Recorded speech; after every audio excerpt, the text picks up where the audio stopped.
fait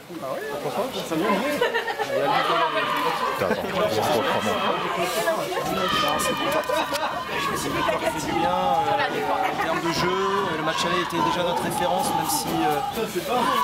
même si on s'en sortait sur un 0-0. Et là, c'est la même combativité, la même rigueur, le même match plein sur les 93 minutes.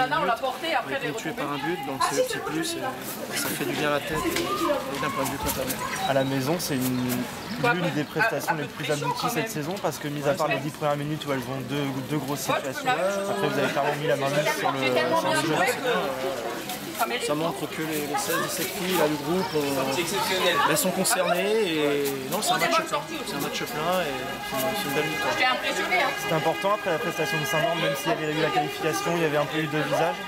C'est important de réagir de cette manière-là. Ouais, on avait insisté sur le fait qu'il fallait qu'on voit de moins en moins nos deux visages, justement.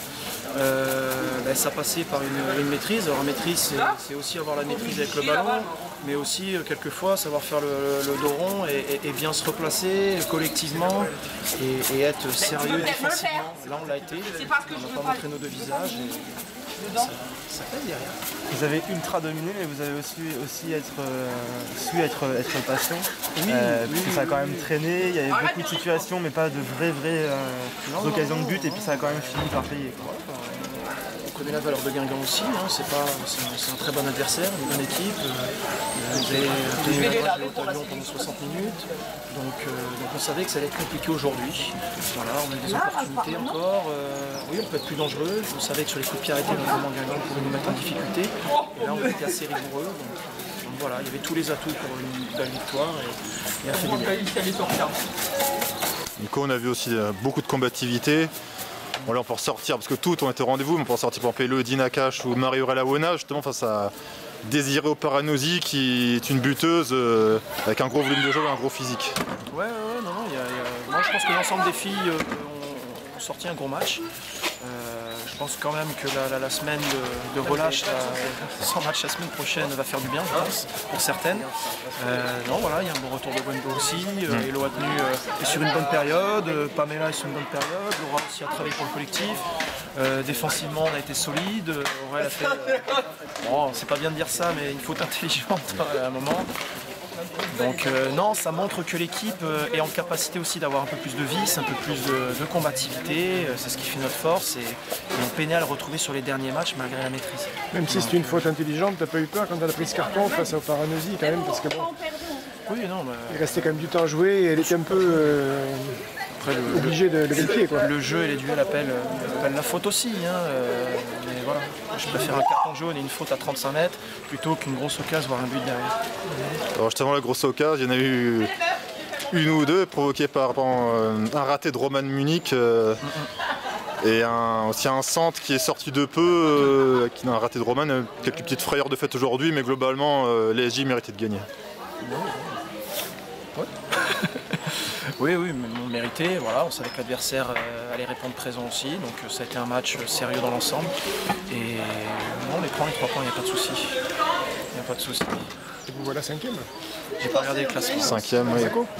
Non, Marseille 4e, Soyo 5e, juste devant Guingamp, un point devant. Juste encore, j'ai cru entendre que Marseille avait gagné. Marseille est battu Metz 3-1.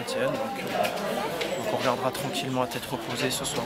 Donc comme tu disais, la semaine prochaine c'est relâche. Dans 2 semaines, Coupe de France et Nain-Beaumont. Bon, c'est évidemment un tirage qui n'est pas le PSG, Lyon, enfin les gros, mais où les filles doivent rester sérieuses pour se déplacer dans le Nord. C'est le mot d'ordre depuis le début de la compétition.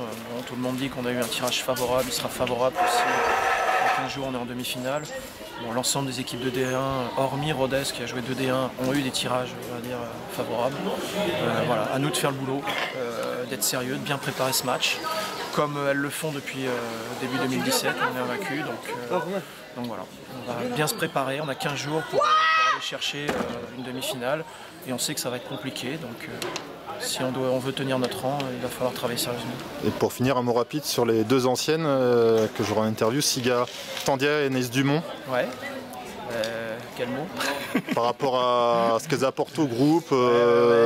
Siga a débuté un peu sur le banc parce que c'est vrai qu'avec ses contraintes professionnelles, elle manquait un peu d'entraînement. Mais voilà, sur une demi-heure, elle a bien verrouillé bien verrouillé l'entrejeu et nous a fait un grand bien. Et par exemple, à un moment, elle a pas eu peur de mettre sa tête et de faire un tête contre tête. Voilà, elle a la tête dure, donc c'est bien.